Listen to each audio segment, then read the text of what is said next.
Hello everyone, আসসালামু আলাইকুম। সকাল সকাল নাস্তা করতে বসে গিয়েছি। আজকে কিছু উইয়ার্ড প্রশ্নের উত্তর দিব। আশা করি সবাই খুব ভালো আছেন। গরমে আপনাদের বিড়ালদের খুবই ভালো আছে আশা করি।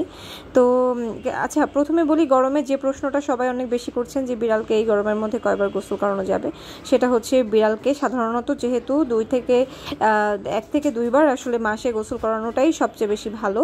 সেক্ষেত্রে প্রচণ্ড গরমের মধ্যে বিড়ালকে সর্বোচ্চ 3 বার গোসল করাতে পারেন মান্থলি। এছাড়া হচ্ছে যদি প্রচণ্ড গরম করে হালকা টাওয়াল ভিজিয়ে কিন্তু গাটা মুছে দিতে পারেন। আর যেটা নিয়ে কথা বলবো, 2-3 জনের উপরে দেখে এই কমেন্টটা বিভিন্ন সময় করেছিলেন যে বিড়ালকে মুরগিদেরকে যে ফিড খাওয়ানো হয় বা এই টাইপের যে খাবার খাওয়ানো যায় সেগুলো ওদেরকে খাওয়ানো যাবে কিনা, কারণ বিড়ালকে মোটা তাজা করতে চান। দেখেন, এখানে প্রথম কথা হচ্ছে যে বিড়াল যদি মোটা তাজা করতে চান, দেখেন আমার এই বিড়ালটা কিছুদিন আগে প্রচণ্ড রকম অসুস্থ ছিল, হ্যাঁ, তো ও শুকিয়ে গিয়েছিল প্রচণ্ড পরিমাণে। জাস্ট কিছুদিনের মধ্যে মাশাল্লাহ ও একটা ভালো হেলদি মানে ভাব চলে এসেছে ওর বডিতে, অ্যান্ড ও এটা খুব দ্রুত রিকভার করেছে। কিভাবে, এটা আমি এখন বলছি আপনাদেরকে।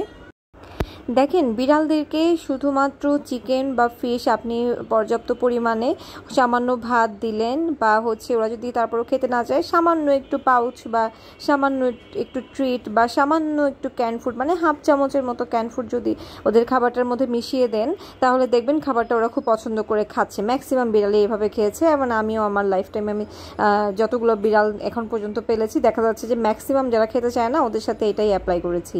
আর যে ফিড টিটের কথা চিন্তা করছেন যে ব্রয়লার মুরগি যেহেতু এটাতে মোটা তাজা হয়, বিড়ালও হয়তো মোটা তাজা হবে, ভাই মরে যাবে। আমি জাস্ট বললাম, এই বা জঘন্য জিনিস ওদেরকে খাওয়ায়েন না।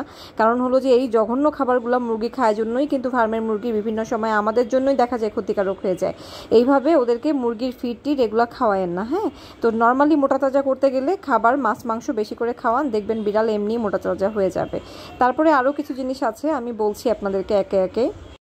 বিড়ালকে নতুন কিছু অ্যাপ্লাই করার আগে এখন সব কিছু হাতের মুঠোতে, কাইন্ডলি জেনে নেবেন, ইউটিউব বা গুগলে সার্চ করে জেনে নিতে পারবেন জিনিসটা, হ্যাঁ, যে কোনো কিছু অ্যাপ্লাই করার, নতুন কিছু অ্যাপ্লাই করার আগে। আরেকটা প্রশ্ন অনেকেই করেন যে মরা মুরগি বা মরা কিছুর মাংস ওদেরকে খাওয়ানো যাবে কিনা। তো আমার কথা হচ্ছে যে ওরা তো পশু ভাই, মানে ওরা তো একটা প্রাণী, আর ওরা তো মানুষ না যে হালাল হারামের প্রশ্ন আসবে। তো ওরা যদি মাংসটা পচা না হয় তাহলে ওদের খেতে প্রবলেমটা কি? কোনো সমস্যা নেই, আপনি সিদ্ধ করে ভালো মতো ওদেরকে খাওয়াবেন, কোনো প্রবলেম হবে না ইনশাআল্লাহ। আর হচ্ছে যে এই জিনিসটা নিয়ে অনেকেই প্রশ্ন করেন, আমি বুঝি না এই প্রশ্নটা আসলে আপনারা কিভাবে করেন। ওরা ইঁদুর ধরে, ইঁদুর কামড়ায়, ওরা টিকটিকি ধরে খায়, ওরা একটা তেলাপোকা খায়। সেক্ষেত্রে যদি কোনো প্রবলেম না হয়ে থাকে তাহলে মরাতে প্রবলেম কি? যদি সেটা না পচে যায়, ইনস্ট্যান্ট মারা গিয়েছে, দেখবেন আপনি বাজারে গেলে এরকম মুরগি পাবেন কিন্তু যে মারা গিয়েছে হয়তো আজকে ট্রান্সপোর্টেশনের সময় বা এই ধরনের প্রবলেমের কারণে, আপনারা কিন্তু ইনস্ট্যান্ট সেটা রান্না করে ওদেরকে খাওয়াতেই পারেন।